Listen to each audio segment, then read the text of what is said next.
Welcome to फिल्मी gossip. मैं हूं आपके साथ कनिका और लेकर हाजिर हूं बॉलीवुड की तमाम मसालेदार गॉसिप्स। तो सबसे पहले देखते हैं क्या है हेडलाइंस। कटरीना मनी सीरियल किसर आमिर खान के साथ करेंगी hot kissing scene. John Abraham की 3 लाइफलाइन, अपनी नई फिल्म का है जॉन को इंतजार। प्रीतम पर लगा धुन चुराने का आरोप, धुन पुरानी गाना नया। फिर आया मूंछों का मौसम, फरहान बांट रहे हैं मूंछे। फिल्म मेंटल की फिर बड़ी मुश्किलें, एक्शन आर्टिस्ट ने दी टेंशन। तो सबसे पहले आज बात करते हैं ब्यूटीफुल कटरीना कैफ की, जो चल पड़ी हैं इमरान हाशमी की राह पर। कैट बनने वाली हैं सीरियल किसर, लेकिन किसे करने जा रही हैं कैट किस, चलिए दिखाते हैं आपको।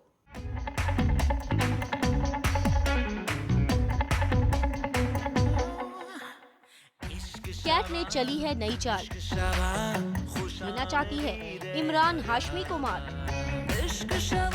बनना चाहती है सीरियल किसर, देगी सबको किस, फिर चाहे वो खान हो या कपूर।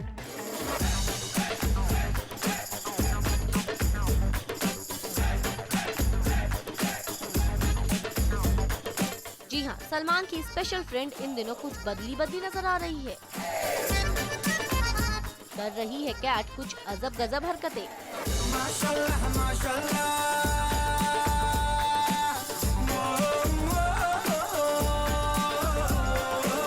ऐसा हम नहीं जनाब, बल्कि ये तो खबरें कह रही हैं।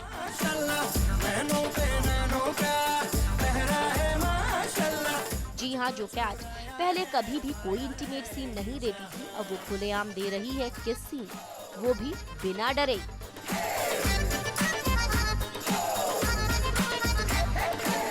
और अब तो कैट किस की हैट्रिक भी मारने वाली है अपनी फिल्म धूम 3 से, जिसमें कैट देगी मिस्टर परफेक्शनिस्ट आमिर खान को किस, वो भी खुलेआम।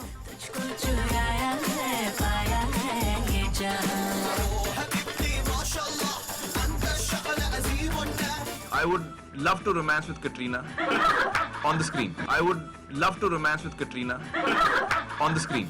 कैट ने एक बार भी नहीं सोचा कि उनके गुस्से दोस्त सलमान को जब पता चलेगा तो वो क्या बोलेंगे, उनके दिल पर क्या गुजरेगी।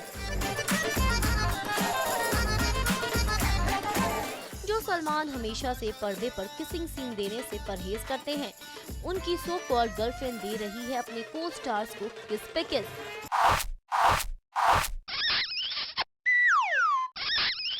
इससे पहले भी कैट ने फिल्म जिंदगी ना मिलेगी दोबारा में ऋतिक को किस दी थी।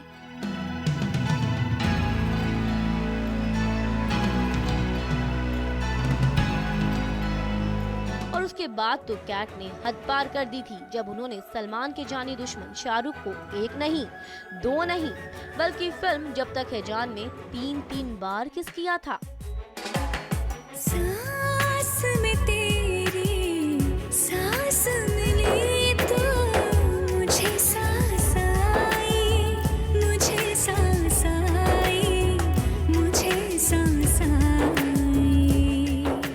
और सिर्फ फिल्म में ही नहीं, कैट ने तो असल जिंदगी में भी किंग खान को अवार्ड्स के मंच पर किस दी थी, या यूँ कहें कि किसेस की बारिश कर दी थी। ये देखिए कैसे किस पर किस ले रहे हैं किंग खान कैट की। इतना पसंद करता हूँ, इतना पसंद। What was that? Nothing? No, that was the kiss. ये सब देख के सलमान के दिल के कितने टुकड़े हुए होंगे, ये कैट ने एक बार भी नहीं सोचा।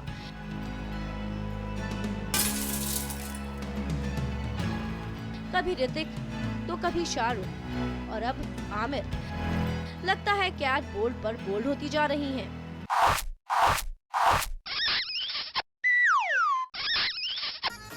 और अगर इसी तरह से कैट हवा में उड़ती रही तो हमें तो लगता है कि सल्लू मियां के गुस्से का शिकार वो जल्द हो जाएंगी, क्योंकि ये तो हम सभी जानते हैं कि सल्लू मियां अपनी गर्लफ्रेंड्स को लेकर कितने पोसेसिव हैं। कैट तो बनने वाली है बॉलीवुड की लेडी सीरियल किसर। चलिए अब बात करते हैं सनी लियोनी की। लाखों लोगों का दिल चुराने वाली सनी बन गई है जॉन इब्राहिम की लाइफलाइन। सनी के अलावा और कौन है जॉन की लाइफलाइन, चलिए देखते हैं।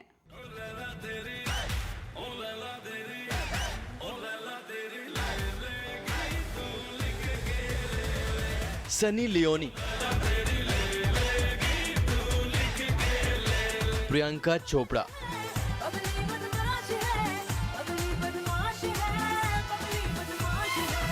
और सूफी चौधरी। आग लगी है, धुआं उठा है, इश्क मोहब्बत वाला, किसने मेरी जान चुरा ली, किसने मार डाला। ये है जॉन अब्राहम की 3 लाइफलाइन जो धड़का रही हैं जॉन की धड़कनों को। It's my lifeline. It's my lifeline.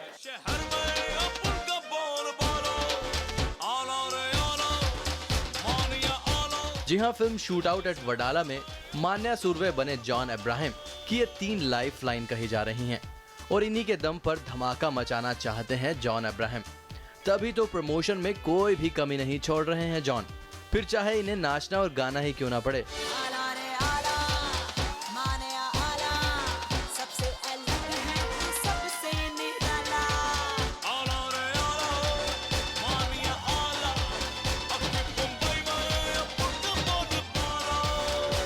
शरीर में 206 हड्डियां हैं और संविधान में 1670 कानून। हड्डी से लेकर कानून सब तोड़ता हूं। बॉम्बे का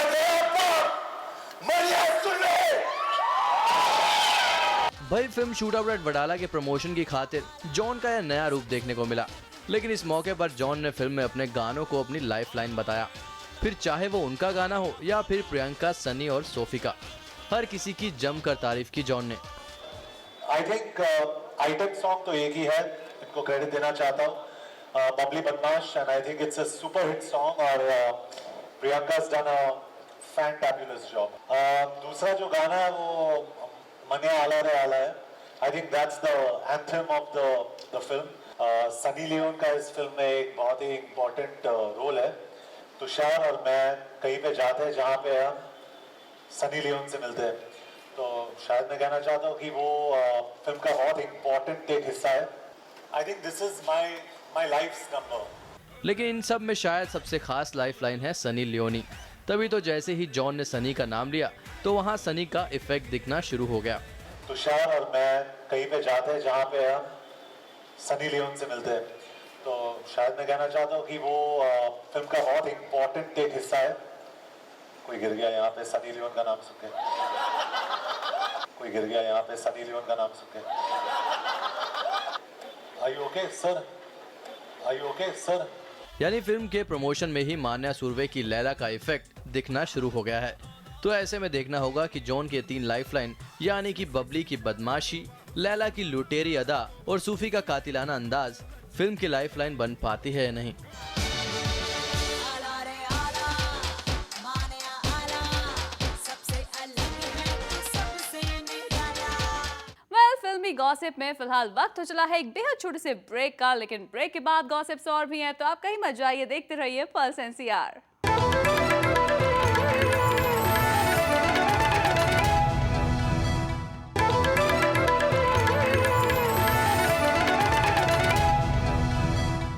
welcome back after the short break to your favourite show Filmy gossip.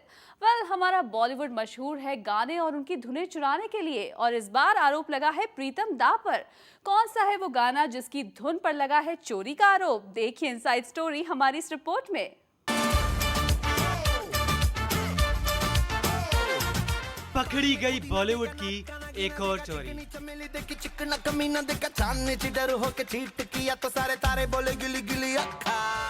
ये दिल बदतमीज नहीं बल्कि चोरी का है।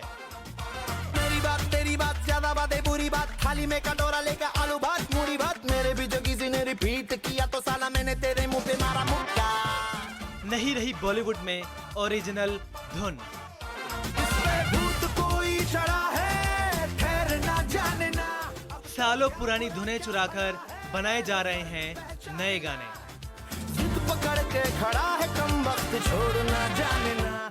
जी हाँ, 19 साल पुरानी है बदतमीज दिल की ये धुन। 19 साल पुराने म्यूजिक को उठाकर कर दिया है कॉपी पेस्ट।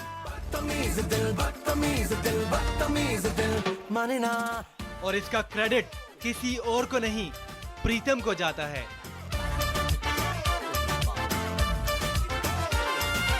आदत से मजबूर हैं प्रीतम प्यारे।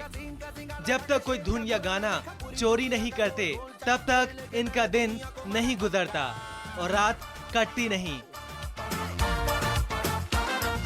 Bollywood Bollywood very very jolly good. Rai के पहाड़ पर 3 फुटा लीली पुट, मेरे पीछे किसी ने रिपीट किया तो साला मैंने तेरे मुंह पे मारा मुक्का। शायद करण जौहर की ये अब तक की सबसे बड़ी गलती थी कि उन्होंने इस साल की सबसे बड़ी फिल्म ये जवानी है दीवानी के लिए म्यूजिक डायरेक्टर प्रीतम को चुना, क्योंकि अब तक लोगों को फिल्म का ये गाना बहुत अच्छा लग रहा था।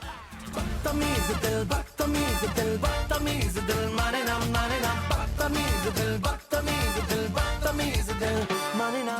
यूथ के लिए एंथम बन गया था यही गाना।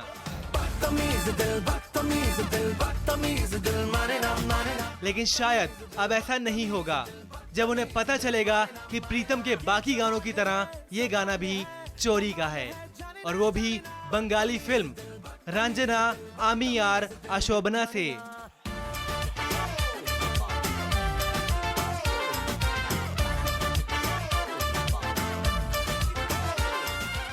यह फिल्म भले ही 2 साल पहले रिलीज हुई, लेकिन इसका ये गाना फिल्म मेकर अनजान दत्त ने 1994 में रिलीज कर दिया था। বুঝবো কি করে আমি তোমার ওই মেজ দাদা, শুধু যে তোমার দাদা নয়, আরো কত দাদাগিরি কবিগিরি কারিগরি করে তার দিন কেটে যায়। उस वक्त भी ये गाना यूथ के लिए वैसे ही एंथम बन गया था जैसे बदतमीज दिल आजकल बना हुआ है। बदतमीज दिल बदतमीज दिल बदतमीज दिल माने ना माने ना, बदतमीज दिल बदतमीज दिल बदतमीज दिल माने ना माने ना। जरा ध्यान से सुनिए अनजान दत्त की 19 साल पुरानी धुन। বুঝবো কি করে আমি তোমার ওই মেজ দাদা, শুধু যে তোমার দাদা নয়, আরো কত দাদাগিরি কবিগিরি কারিগরি করে তার দিন কেটে যায়। और अब सुनिए प्रीतम की ताजा तरीन चोरी यानी बदतमीज दिल। हवा में हवा ना देखा, ढिमका वाला ना देखा, सिंह का सिंगाला खा के शेर का गुरा ना देखा, पूरी दुनिया का गोल गोल चक्कर लेके मैंने दुनिया को मारा धक्का। लैंग्वेज को छोड़कर कुछ भी अलग नहीं है, ना ही धुन और ना ही गाना गाने का अंदाज। इसे कहते हैं चोरी नंबर 1। मेरे पीछे किसी ने रिपीट किया तो साला मैंने तेरे मुंह पे मारा मुक्का। चोरी करो तो खुल के, किसी का क्या डर। कंबल बेवजह ये शर्म का ओढ़ना जाने ना।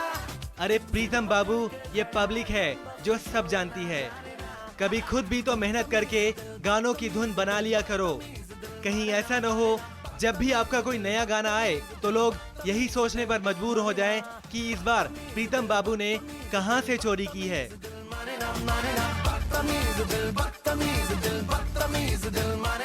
चलिए बात करते हैं बड़बोले धर्मपाजी की। हाल ही में धर्मपाजी ने ये बोलकर सबको हैरान कर दिया कि अगर वो ना चाहते तो अमिताभ, राजेश खन्ना और शॉटगन हिट फिल्में ना दे पाते। और क्या कहा धर्मपाजी ने, चलिए देखते हैं।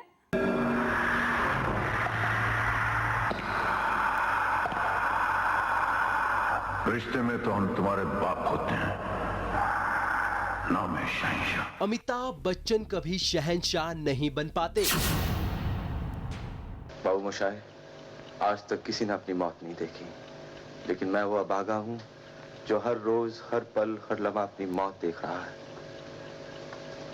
तुम्हारे चेहरे पर। राजेश खन्ना कभी सुपरस्टार नहीं बन पाते। एक बादशाह, हाँ। दूसरा बादशाह, तीसरा बादशाह दिखाओ। मेरे ताश के 53वें पत्ते, तीसरे बादशाह हम हैं। दिखाई नहीं देता? तीसरे बादशाह हम हैं। और ना ही शत्रुघ्न सिन्हा कभी शॉटगन के नाम से नवाजे जाते। अगर धर्मपाजी चाहते, और ये ऐलान किया है खुद बॉलीवुड के इस हीमैन ने। 60, 70, 80 में अगर मैं चाहता किसी को 1 इंच आगे नहीं बढ़ने देता, इतना दमदार था। तो सुना आपने गरम धर्म के इस दमदार ऐलान को, लेकिन सवाल तो ये उठता है कि आखिर धर्मपाजी ने ये बात क्यों कही और किस लिए। दरअसल मौका था एक मैगजीन के कवर पेज के लॉन्च का, जहां बेटे बॉबी संग धर्मेंद्र पाजी भी पहुंचे, वो भी बेहद ही निराले अंदाज में। लेकिन जैसे ही उनसे बॉलीवुड में होने वाली नंबर 1 की दौड़ के बारे में पूछा गया तो फिर कुछ यूं दिखा गरम धर्म का अंदाज। 60, 70, 80 में अगर मैं चाहता किसी को 1 इंच आगे नहीं बढ़ने देता। 60, 70, 80 में अगर मैं चाहता किसी को 1 इंच आगे नहीं बढ़ने देता। हालांकि इसके बाद धर्मपाजी ने इसके पीछे की वजह भी बता दी, वो भी अपने शायराना अंदाज में। हम 3 में हैं न 13 में हैं, हम 3 में हैं न 13 में हैं, मगर खुदा के बंदों की उस गिनती में हैं जो खुदा को मोहब्बत, मोहब्बत को खुदा कहते हैं। जोरे मोहब्बत बना लिए हैं घर दिलों में, अब दिलों से निकाले हम कहाँ निकलते हैं।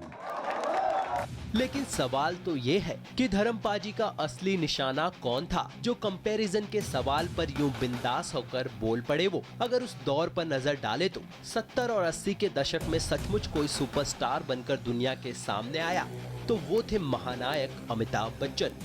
तो क्या अमिताभ पर ही असली निशाना साधा पाजी ने?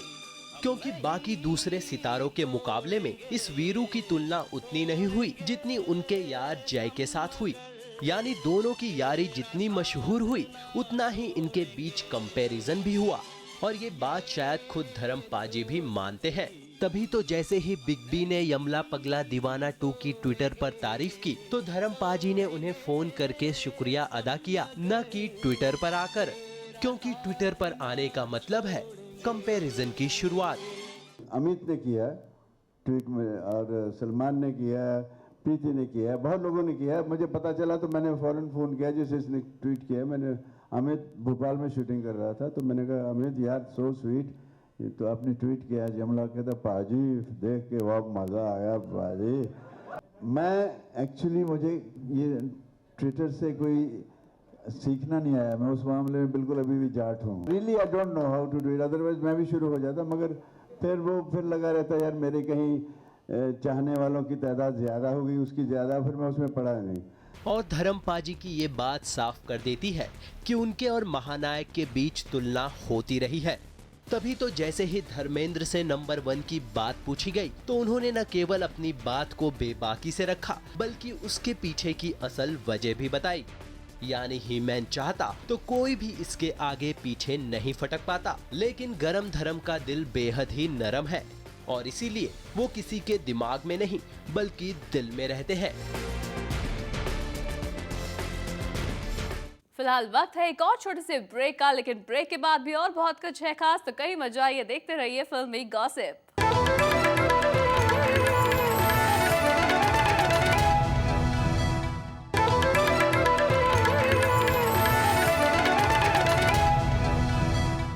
Welcome back after the short break to your favourite show Filmy Gossip. Salman और अक्षय के बाद फरहान को पसंद आ गई है मूछे। फरहान ने मूछे खुद तो नहीं रखी है, लेकिन वो आजकल सबको मूछे बांटकर देना चाहते हैं एक सोशल मैसेज। तो क्या है वो सोशल मैसेज, चलिए देखते हैं।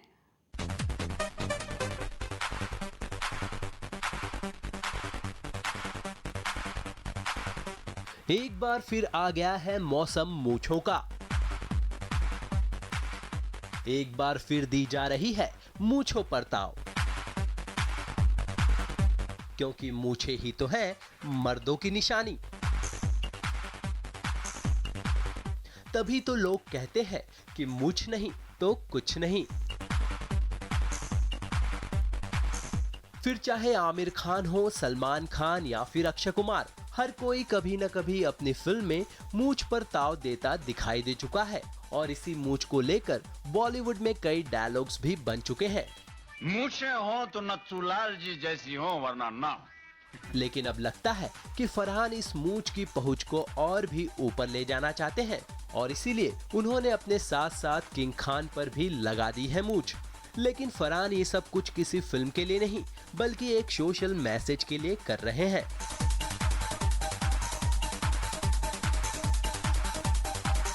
दरअसल मर्द यानी man against rape and discrimination नाम के कैंपेन से फरहान लोगों को जागरूक कर रहे हैं और इसी सिलसिले में वो 26 अप्रैल को कोलकाता में होने वाले IPL मुकाबले में 70,000 नकली मूछे बंटवाएंगे ताकि महिलाओं पर होने वाले अत्याचार के खिलाफ लोगों में जागरूकता फैल सके।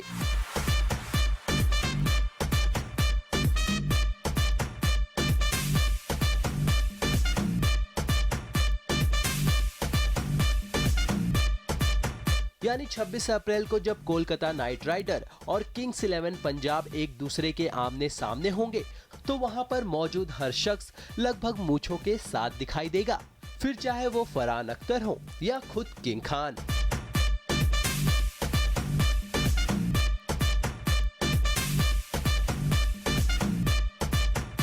दरअसल कोलकाता का ईडन गार्डन मैदान देश के सबसे बड़े मैदानों में आता है। ऐसे में ज्यादा से ज्यादा लोग इस मैच को देखने के लिए पहुंचेंगे, जिससे ये मैसेज भी ज्यादा लोगों तक जाएगा। तो ऐसे में उम्मीद करें कि मूंछों के दम पर ही सही, लेकिन फरहान का ये कमाल का आइडिया हिट हो जाए और साथ ही एक बड़ा और अहम मैसेज लोगों के बीच जाए, जिससे महिलाओं पर होने वाले अत्याचार में कमी आ सके। सोहेल खान की आने वाली नई फिल्म मेंटल की मुश्किलें एक बार फिर बढ़ गई हैं। सलमान खान स्टारर इस फिल्म को लेकर सोहेल काफी एक्साइटेड थे, लेकिन एक्शन आर्टिस्ट ने दी है सोहेल को टेंशन। क्या है सोहेल की टेंशन, देखिए इस रिपोर्ट में। शुरू उन्होंने किया है, खत्म मैं करूंगा। मेंटल की मुसीबत नहीं हो रही है खत्म। एक के बाद एक रोड़ा आता ही चला जा रहा है इस मेंटल के आगे। यानी इस दबंग की मेंटल के साथ कुछ भी ठीक नहीं है। जी हां, सलमान खान ने जब से अपने भाई सोहेल खान की इस फिल्म के लिए हामी भरी है, कुछ न कुछ गड़बड़ हो ही रही है, जिसके कारण उनकी इस फिल्म की शूटिंग में लगातार प्रॉब्लम्स आ रही हैं। और इस बार मेंटल को टेंशन दी है फिल्म के एक्शन आर्टिस्ट ने, जिसके कारण फिल्म का एक अहम सीन नहीं हो पाया। मेरे लिए काम करेगा? नहीं, मैं सिर्फ के लिए काम करता हूँ। मेरी पार्टी सिर्फ पैसा है, तो मुझे पैसा दे, मैं इसे भी ठोक दूंगा। जी हाँ, खबरों की माने तो सलमान की इस फिल्म का एक बड़ा ही इंपॉर्टेंट सीन फिल्माया जाना था, जहां मुंबई के साथ हैदराबाद और चेन्नई के भी लगभग 30 एक्शन आर्टिस्ट को बुलाया गया था। लेकिन जैसे ही शूटिंग शुरू हो पाती, उससे पहले ही साउथ के एक्शन आर्टिस्ट ने सीन करने से मना कर दिया। उन्हें लगा कि उनके साथ पार्शियलिटी हो रही है, क्योंकि मुंबई से जितने फाइटर्स सीन में थे, उसके मुकाबले साउथ के फाइटर्स की गिनती काफी कम थी। हम यहाँ के रॉबिन हुड हैं, रॉबिन हुड पांडे। पुलिस वाले को ठोकने का अंजाम पता है क्या है? 21 साल जेल और ठुकाई अलग से। और उसी पुलिस वाले ने अगर तुम्हें ठोका तो प्रमोशन अलग से और बहादुरी का मेडल भी। इतना ही नहीं, मुंबई के एक्शन आर्टिस्ट को उनसे डबल फीस भी दी जा रही थी, जिसके कारण साउथ के सभी एक्शन आर्टिस्ट नाराज हो गए और उन्होंने डिमांड की कि हर डिपार्टमेंट में उन्हें भी बराबर का हक मिले। और जब तक ऐसा नहीं होगा, शूटिंग पॉसिबल नहीं है। और यही वजह थी कि फिल्म का इंपॉर्टेंट सीन नहीं फिल्माया जा सका। जिंदगी में 3 चीज कभी अंडर एस्टिमेट नहीं करना, आई, मी एंड माई सेल्फ। तो वहीं दूसरी तरफ सोहेल खान की प्रोडक्शन टीम ने इस प्रपोजल को मानने से साफ इनकार कर दिया, जिसके कारण ये मुद्दा और भी सेंसिटिव हो गया। अब कौन किसकी बात मानता है ये तो नहीं कहा जा सकता, लेकिन इस विरोध का सीधा असर जिस पर पड़ रहा है वो दबंग की मेंटल है, जिसे 2013 की बजाय 2014 में मकर संक्रांति के मौके पर रिलीज करने का मन बनाया जा रहा था। हम तो यही उम्मीद करेंगे कि हर मुश्किल की तरह सलमान इस मुद्दे को भी सुलझा लें, ताकि नए साल के पहले महीने में सलमान का जलवा दिख सके। यहाँ भी होगा वहाँ भी होगा, अब तो सारे जहाँ में होगा क्या मेरा ही जलवा। तो फ्रेंड्स, इस हफ्ते की सारी बॉलीवुड गॉसिप्स तो आप जान चुके हैं। आई होप आपको हमारा ये शो पसंद आया होगा। नेक्स्ट वीक मैं फिर आपसे मुलाकात करूंगी फिल्म में गॉसिप में कुछ और फ्रेश गॉसिप्स के साथ। Till then you take care and bye bye.